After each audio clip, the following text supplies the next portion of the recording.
밸류체인스 3월 16일자 모닝브리핑 방송 시작하겠습니다.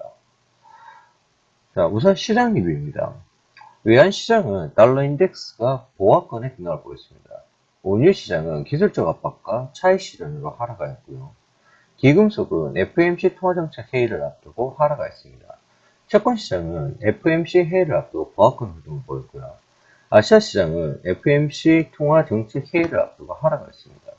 유럽 시장은 원자재 약세가 영향을 미치면서 하락했고요. 미국 시장은 FOMC 통화정책 회의 결과를 앞두고 경기 심리에 하락했습니다.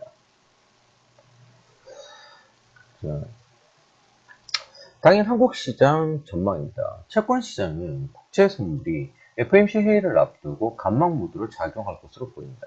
3년물은 110에서 110.10, 10년물은 127.80에서 128.30을 예상하고요.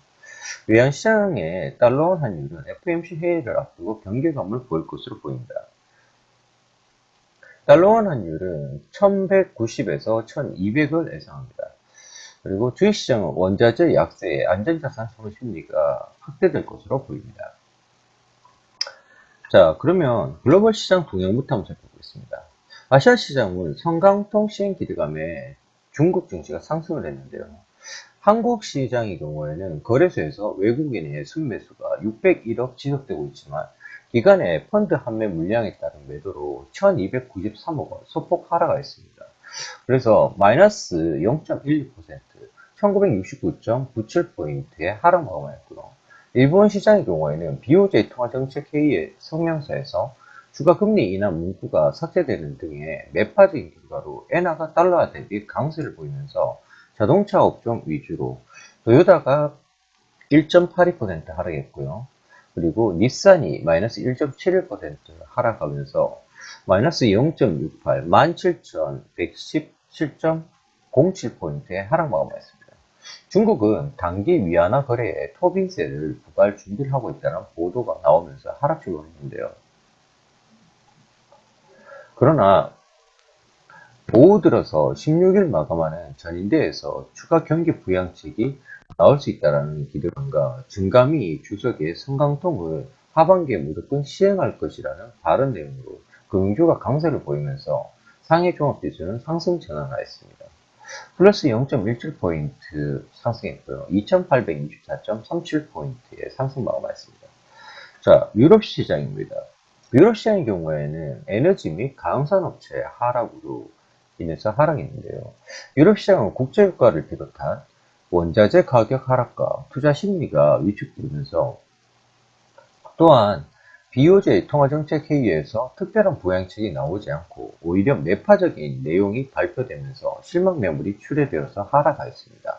다만 FOMC 회의 15일에서 16일 양회가 열렸는데요. 결과를 앞두고 방향성을 정하지 못하고 소폭 하락 마감하였는데 독일의 경우에는 마이너스 0.56%, 영국의 경우에는 마이너스 0.56%, 그리고 프랑스의 경우에는 마이너스 0.75 등의 하락을 보였습니다. 종목별로 살펴보면 유가 하락으로 에너지 및 에너지 설비 업체들의 하락이 두드러졌는데요. BP가 마이너스 1%, 토탈이 마이너스 1.39%, 툴로오일이 마이너스 11.11%, 그리고 시드릴이 마이너스 9.69% 등의 하락이 이루어졌습니다. 그리고 실적 악화로 최종 배당금이 지급되지 않을 것이라고 발표한 구리 강산 업체인 안토파가스타가 마이너스 4.46%로 인해서 강산업체들도 하락했는데요. BHP 빌리턴이 마이너스 6.54%, 글린코어가 마이너스 4.77%, 프랑스 철강업체 아르셀로 미탈도 24.80%나 큰 폭의 하락하였습니다. 또한 실적 악화를 발표한 H&M으로 인해서 어류 관련 업체도 하락했는데요. H&M이 마이너스 3%, 버버리가 마이너스 2.72%, 보스가 마이너스 3.38%등 하락하였습니다. 자, 미국 시장입니다. 미국 시장은 바이오 헬스케어가 하락했는데요. 국제유가가 하락하고 바이오 섹터 및 제약업체들의 실적 악화와 임상실험 목표 축소로 큰 폭으로 위축되면서 미국 증시는 하락 출발하였습니다. 하지만 애플의 아이폰 판매가 예상보다 양호하다는 모건 스탠리의 분석과 주요 기관의 투자 의견 상향 소식에 관련주와 더불어서 상승하면서 주가 지수는 하락폭을 줄여나갔습니다. 또한 뉴욕주의 제조업 지표 등의 최근 우려감이 컸던 제조업 관련 지표가 개선된 점도 우호적인 모습이었는데요. 애플이 2.06% 상승하였습니다. 다만 캐나다 제약회사인 발렌트의 실적 악화와 재무제표 불확실성으로 마이너스 50.56%가 급락이 나왔는데요. 그리고 일라이 릴리의 임상실험 목표 축소로 마이너스 3.61, 이로 인해서 바이오 및 제약회사들이 큰 폭으로 하락하면서 나스닥 위주로 하락 마감하였습니다. 다우지수의 경우에는 플러스 0.14, 17,251.40포인트에 마감했고요. 나스닥의 경우에는 마이너스 0.45, 4,728.67포인트, S&P의 경우에는 마이너스 0.18, 2015.93포인트에 하락 마감했습니다. 주요 업종 및 종목 동향도 살펴보겠습니다. 우선 미국 같은 경우에는 바이오의 하락과 애플 관련주의 상승이었다가 볼 수 있겠는데요. 제약사인 일라이일리는 핵심 개발 프로젝트인 알츠하이머 치매 치료제인 솔랜드 줌맵의 임상실험 목표를 축소한다라는 소식으로 크게 하락했습니다. 그리고 ABB의 관련 업종도 하락했는데요. 일라이릴리가 마이너스 3.60, ABB가 마이너스 2.78, 그리고 하이자가 마이너스 1.86, 그리고 엠스키손이 그 마이너스 4.66, 카니날 헬스가 마이너스 3.80 정도의 하락을 보였습니다. 또한 바이오 섹터도 일부 종목에 대해서 투자 의견 상향에도 불구하고 바이오 섹터는 발렌트의 실적 악화와 고위 경영진의 도덕성 시비 및 재무제표 불확실성으로 크게 하락하면서 동반 하락했는데요. 바이렌트가 50.71, 바이오젠이 마이너스 2.89, 셀젠이 마이너스 2.06% 하락했습니다. 애플의 경우에는 1분기 아이폰 판매 둔화 우려감이 컸는데 실제로 예상을 상회할 것이라는 모건 스탠리의 분석이 나오면서 상승하였습니다.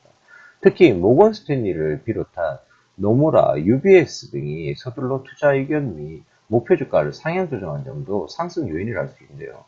이로 인해서 스카이윅 등 관련주들도 동반 상승하였습니다.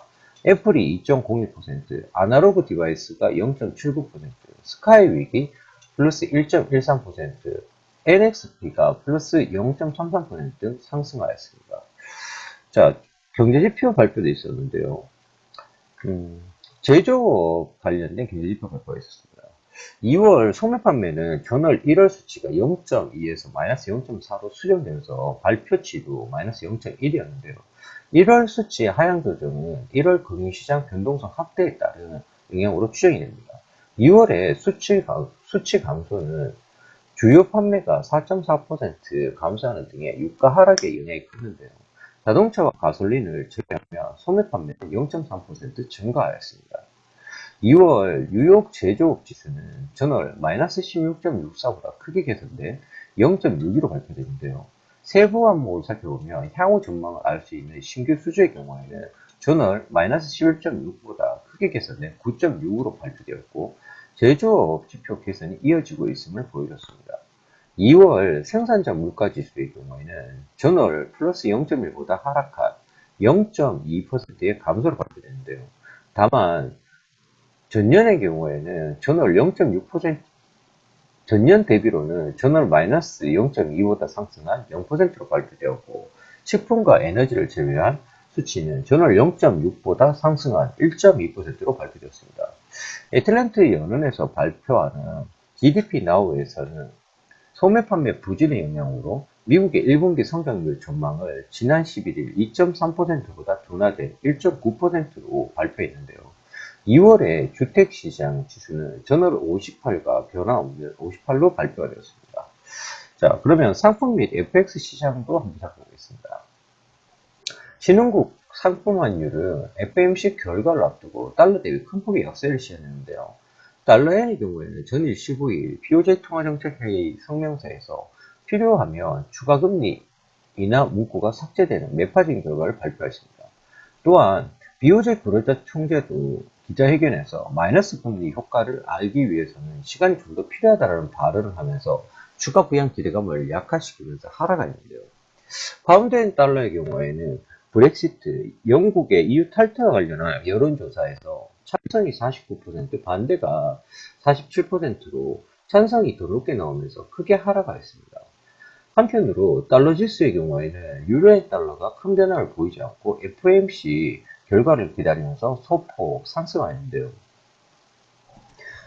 신흥국 상품 통화의 경우에는 국제유가 하락과 매파적인 내용이 나올 것으로 여기지만 FOMC 결과를 기다리면서 달러 대비 크게 약세를 보였습니다. 달러의 남아공 란드의 경우에는 플러스 2.44%, 달러의 런웨이 크론의 경우에는 플러스 1.24%, 달러의 러시아 루블의 경우에는 플러스 1.64%, 달러의 브라질 레알의 경우에는 플러스 2.86%, 달러엔 위안화의 경우에는 플러스 0.24%, 그리고 뉴질랜드의 달러의 경우에는 뉴질랜드 달러엔 달러는 마이너스 1.21%, 호주 달러엔 달러의 경우에는 마이너스 0.88% 등의 약간의 혼조적인 양상을 띄었습니다. 국제유가의 경우에는 사우디아라비아나 러시아 등의 산유량 동결이 합의되지 않을 가능성이 높다는 점에서 부담이 되면서 매물이 처리되었는데요.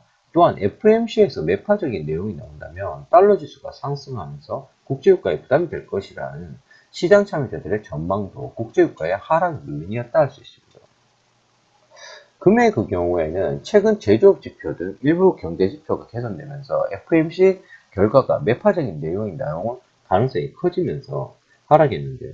또한 세계 최대의 금 ETF인 SPDR 골드 트러스트 금 보유 규모가 지난 주말 798.77톤보다 감소한 790.14톤으로 발표된 점도 부담이 되었습니다.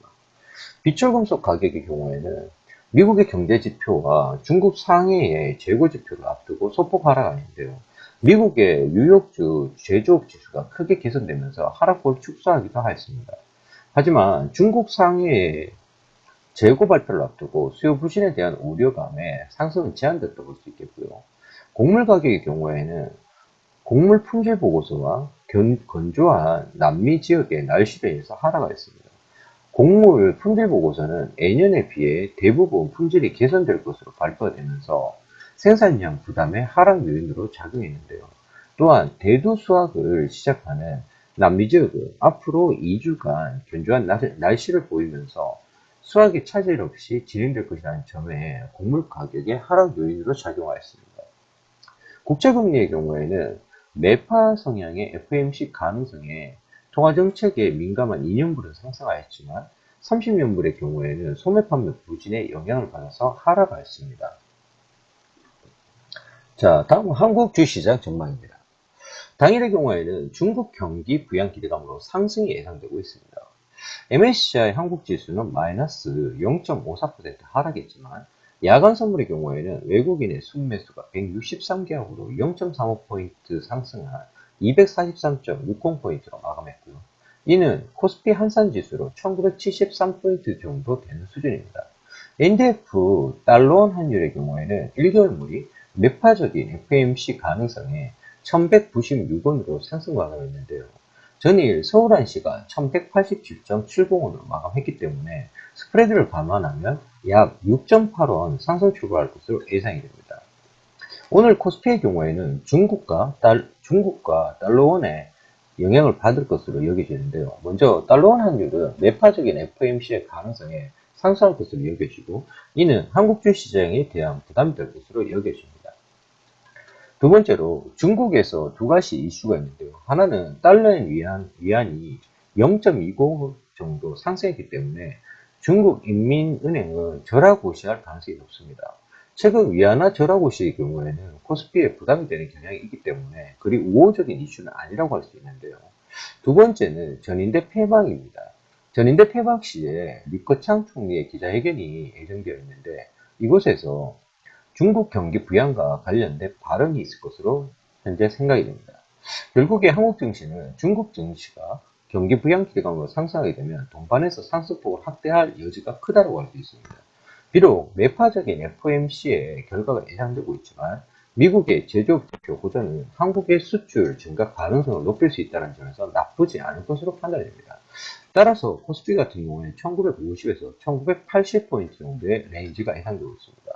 다행 같은 경우에는 코스닥 자체가 전일 코데스 컴바인이 시간으로 하락달러에서 기록하였기 때문에 이로 인한 지수 왜곡 현상 자체가 발생할 가능성이 높습니다. 게다가 미국 증시에서 바이오 및 제약 섹터의 하락으로 인한 영향 자체도 일시적으로 발생할 수가 있기 때문에 다행 같은 경우에는 코스닥보다 코스피 위주의 전략이 옳을 것으로 보입니다. 자, 다음은 뉴스와 관련된 내용들 좀 살펴보도록 하겠습니다.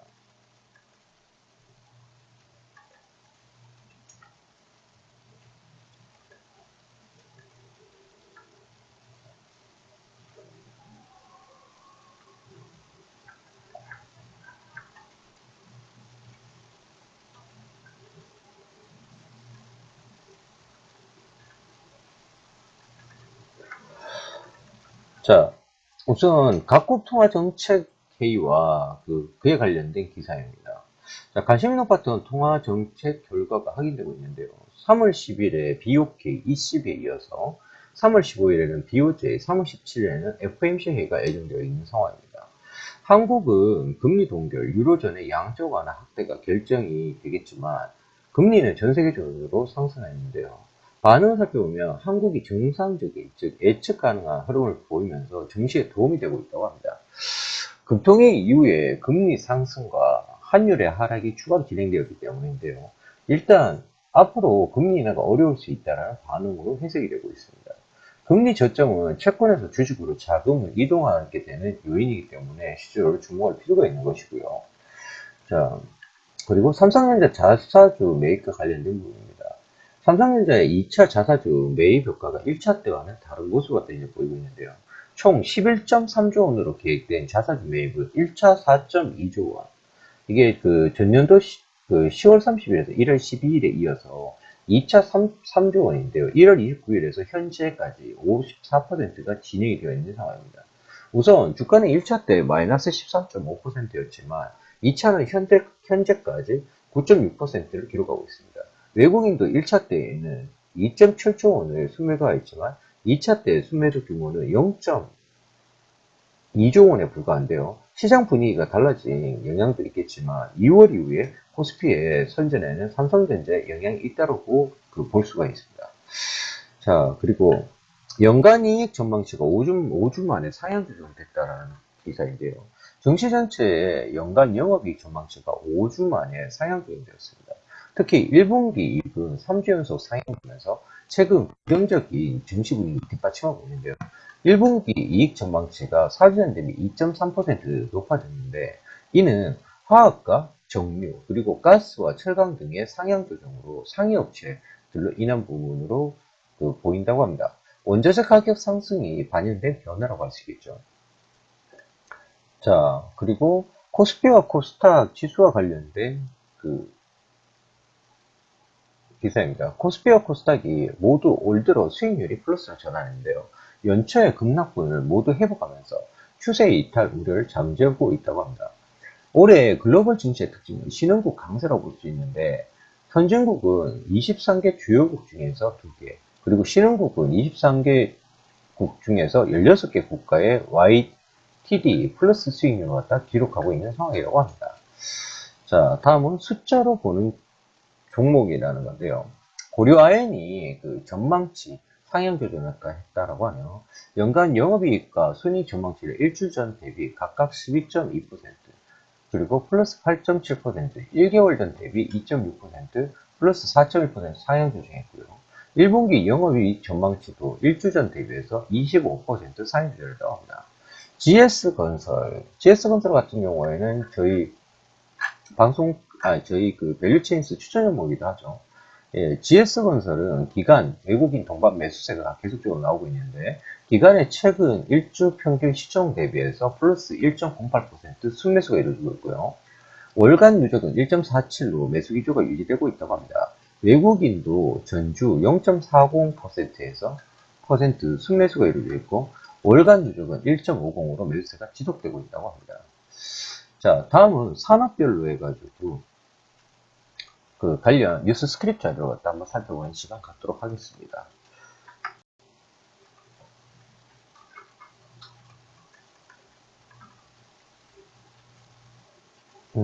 반도체 전기전자 쪽 그 스크립트 자료입니다. 잠시만요.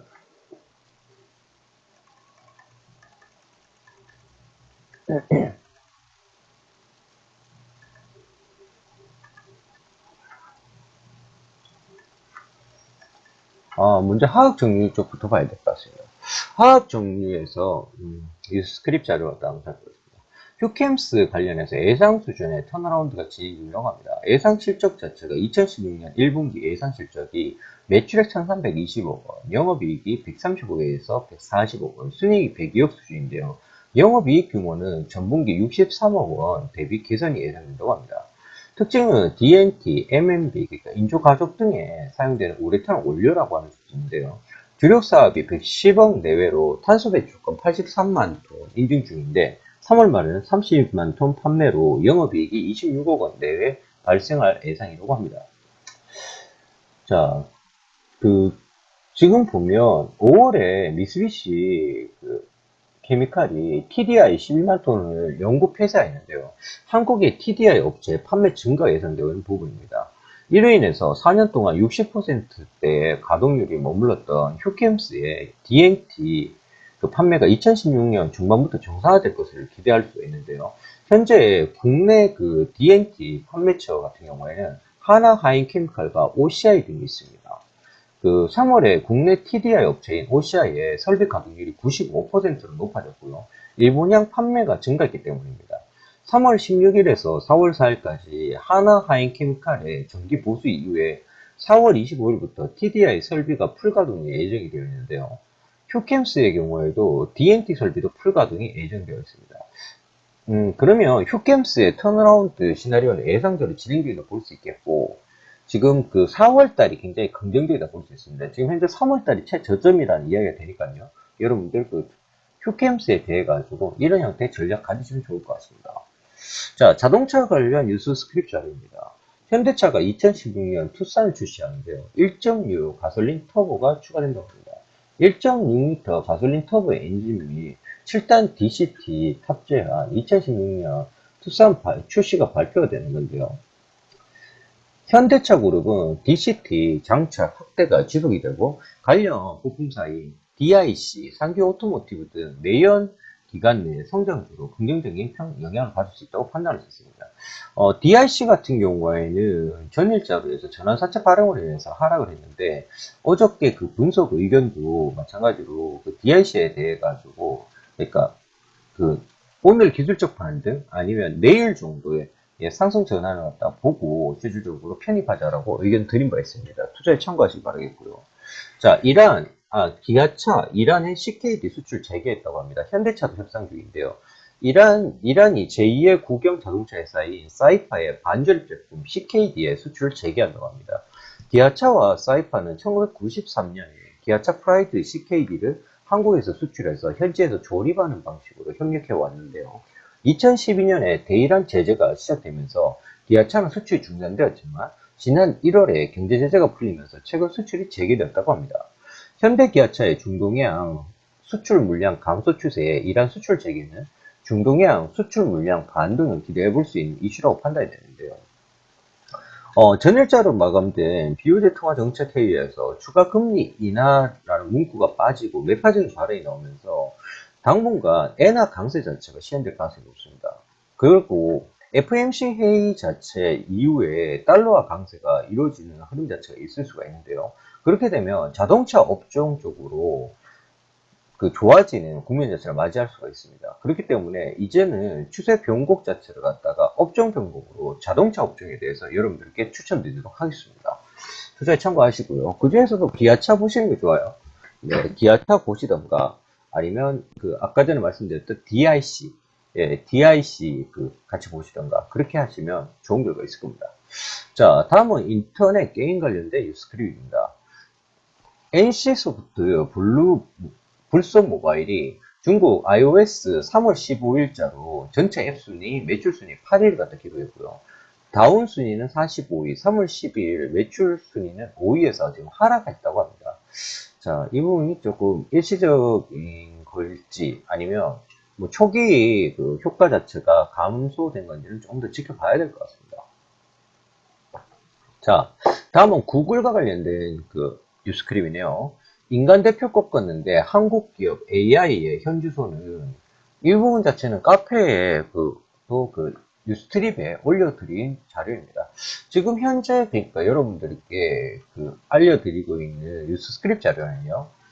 현재 저희 밸류체인스 카페의 뉴스트립 부분에 보시면 매일 뉴스 자체를 자체 시장과 관계 있는 뉴스를 정리해드리고 있습니다.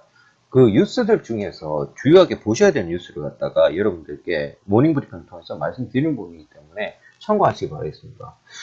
자, 한국 기업의 AI 기술은요, 머물렀던 삼성, LG, 영구 확대, 네이버, NC 등은 3년에서 4년 전부터 대응이라는 기사입니다.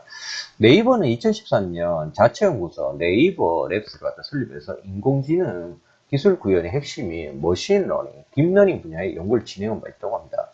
연구 초기 단계에 포털 검색 응용만 적용 네이버의 머신러닝 기술은 현재 다양한 서비스로 응용 분야가 확대되고 있는데요.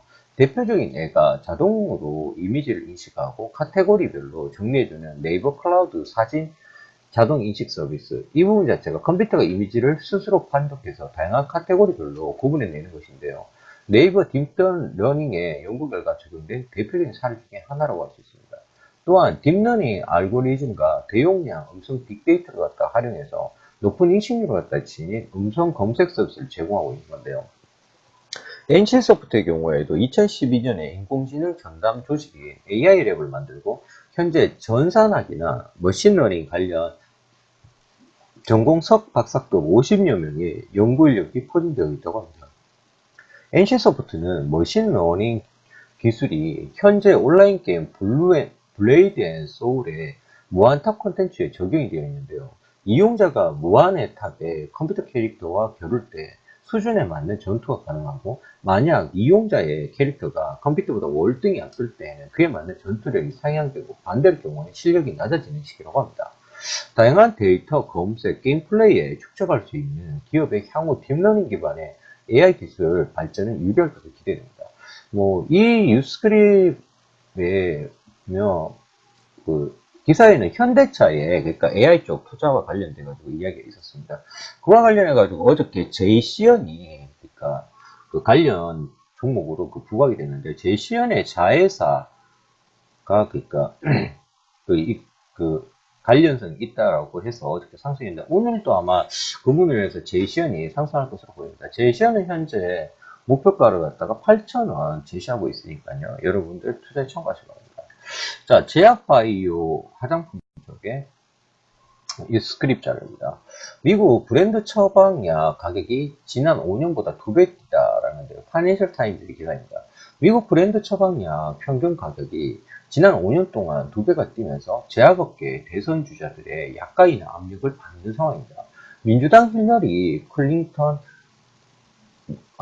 클린턴은 밸리언트 제약 등의 구체적인 표적을 언급하는 반면에, 공화당의 도널드 트럼프의 경우에는 외국에서 저가 제약 수입 방안, 그리고 약가격 협상 방안 등을 언급한 바 있는데요. 대선 주자들의 압박에 현재 나스닥 바이오테크 지수는 작년 9월 대비해서 3분의 1 수준까지 하락한 상황입니다. 자, 레저 미디어 관련된 뉴스스크립 자료입니다. 3월 16일 면세점 제도 개선 공청회 프리뷰가 있는데요. 자, 대외경제정책연구원은 면세점 제도 개선과 관련한 세 가지 방안을 제시 및 평가를 하고 있습니다. 현행 제도는 유지하는데요. 면세점 산업 신규 진입 봉쇄로 기존의 기업 특혜 논란이 지속되고 있는 측면에서 부정적인 평가돼요. 신규 특허 추가 발급에 대해서는 2015년 서울의 외국인 관광객이 88명 증가했는데, 특히 추가 요건으로 30만 명 증가 조건 충족이 있기 때문에 특혜 논란 해소 및 경쟁 촉진을 통한 관광산업 발전 명분이 존재로 긍정적인 평가를 받고 있습니다.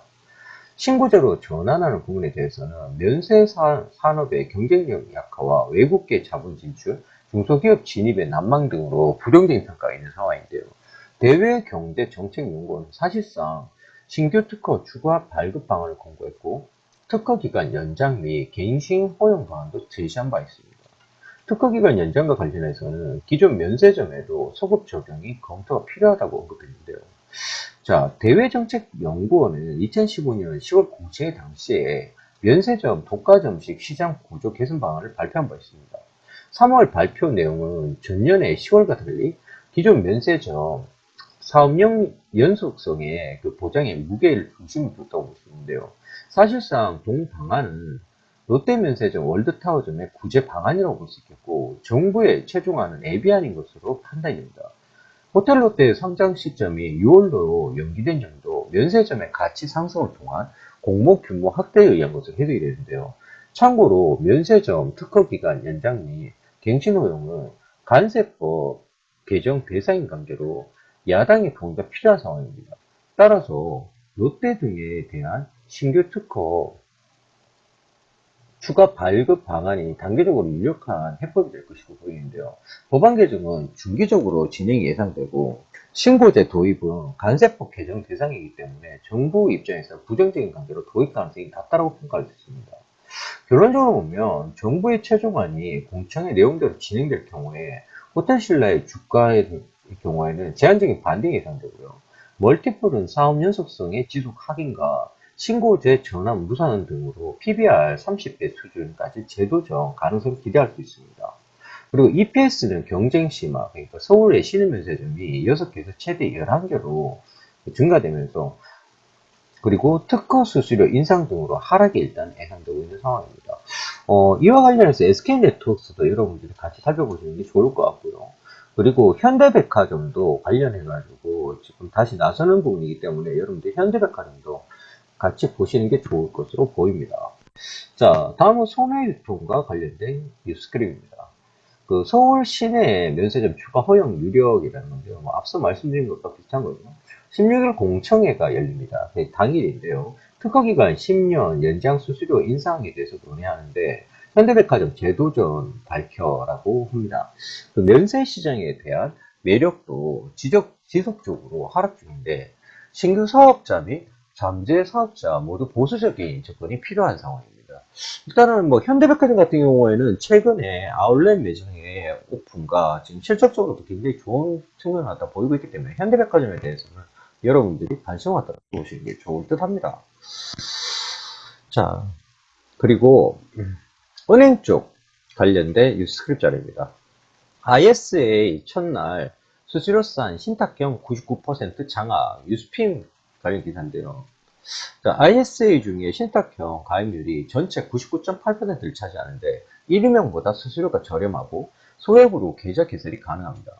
은행의 가입 고객이 전체 96.7%를 찍게 되는데 판매 첫날 총 가입자는 32.3만 명, 1인당 평균 가입액은 34만 원으로 추산되며 99.8%가 신탁형 ISA에 가입한다고 합니다. 금융위는 대다수 은행과 증권사가 ISA를 취급함에 따라서 금융 소비자들이 관망세를 일관해온 그 영업점 분위기는 비교적 차분하다고 밝혔네요. 자, 보험 쪽 관련 그 뉴스크립 자료입니다. 금융권 IS의 유치 경쟁이 치열하다는 건데요. 하지만 보험권은 그 시큰둥이라는 기사 제목입니다. 은행과 증권사들이 개인 종합 자산 관리 계좌 IS의 유치 위해 치열한 경쟁을 벌이는과 당연히 달리 보험업계는 미온적인 반응을 보이고 있다는 것인데요. 신탁업을 할 수 있는 보험사 6개 중에 미래에셋생명만이 IS를 출시했다고 합니다. 삼성생명이 이번 달 안에 IS를 판매할 예정이기 때문에 다른 보험사들은 계획이 없다고 하고요. 설계사 영업 위주의 보험업 특성상 전국의 지점을 가지고 있는 은행, 증권사와 경쟁을 벌이기 어렵기 때문이라고 합니다. 보험사들이 주력으로 삼기에는 분명히 한계가 있다는 점이겠네요. 자, 이상 뉴스크립 관련된 거 봤고요. 그리고 개별적인 뉴스 몇 가지 살펴보면서 오늘 그 스케줄하고 증권사 추천 종목도 한번 살펴보는 시간 갖도록 하겠습니다.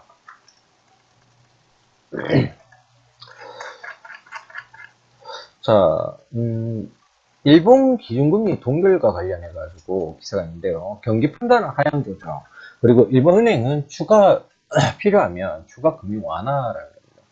그리고 중국 성강통이 올 하반기에 시행되고요. 유진그룹 동양 그 경영권 인수하겠다. 지분 계속 살 것이라고 공시했네요. 오늘 주요 일정입니다. 오늘은 마리오 드라기 22 총재 연설이 예정되어 있는데요. 마리오 드라기 22 총재가 폴란드 현대 미술품 전시를 한다 기념해서 연설할 예정입니다. 지난주에 드라기 총재가 대규모 부양책을 내놓은 이후에 가진 기자회견에서 추가 금리 인하 가능성에 대해서 일축하면서 유로화 가치가 급반등한 바 있습니다. 이 같은 움직임을 되돌릴 발언을 할 것인가가 주목되고 있는 상황이고요. 그리고 스위트 2016이 열린다. 국제 신재생에너지 전문 전시회인 스위트 2016, 그러니까 그 솔라, 윈드, 그 얼스 앤 에너지 트레이드 페어인데요. 3월 16일부터 18일까지 강주 김대중 컨벤션 센터에서 개최될 예정입니다. 이번 전시회는 신재생 저장 기술과 효율적인 사용이라는 그 주제로 진행되면서 20개국 200개사가 참가하고 스마트 그리드, 마이크로 그리드, 그리고 ESS, IoT 등의 에너지 효율 분야의 대표 품목이 전시될 예정이라고 합니다. 관련 섹터 같은 경우에는 스마트 그리드, 지능형 전력망, 그리고 태양광 에너지, 건설 및 발전, 그리고 태양광 에너지, 그 모듈 시스템, 그리고 셀 제조, 원료 및 장비, 그리고 풍력 에너지, 건설 및 발전 단지, 그리고 풍력 에너지 발전기 제조업체, 그리고 풍력 에너지 부품 쪽에 그 관련 종목들이 움직일 가능성이 있다는 거 말씀드리도록 하겠습니다. 자, 그리고 세계 보안 엑스포가 열립니다. 세계 보안 엑스포는 2016년 3월 16일부터 18일까지 킨텍스에서 개최 예정인데요. 관련 섹터는 보안주, 정보, 그리고 보안주 물리 쪽으로 보시면 되겠습니다. 최근에 보안주 관련된 움직임이 있을 때 파세코의 움직임 자체가 탄력이 좋다라는 거, 그리고 이스트 소프트와 파세코가 실질적으로 탄력이 좋으니까요. 그쪽 살펴보시기 바랍니다. 그리고 걸그룹 레드벨벳이 컴백한다고 합니다. SM 엔터테인먼트 소속 걸그룹인 레드벨벳이 3월 16일 미니 앨범으로 컴백할 예정이라고 하네요. 이번 앨범은 더 벨벳이라는 그 두 번째 미니 앨범으로 그 공식 인스타그램을 통해서 티저 이미지가 다 공개했다고 합니다. 관련 섹터는 음원, 음반, 관련 종목은 SM 보시면 되겠습니다. 자, 그리고 뭐 오늘 같은 경우는 간망심리가 좀 있겠죠. 아무래도 내일 그러니까 새벽 4시에 FOMC 회의 결과 발표가 있기 때문에 아무래도 간망심리 자체가 존재하는 장이 될 것으로 보입니다. 자, 증권사 신규 추천 종목 보겠습니다.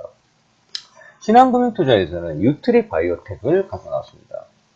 유트리 바이오텍에 대해서 미국, 호주, 중국 등의 글로벌 생산체계 구축을 통해서 적극적인 해외 시장 개척이 기대되고요.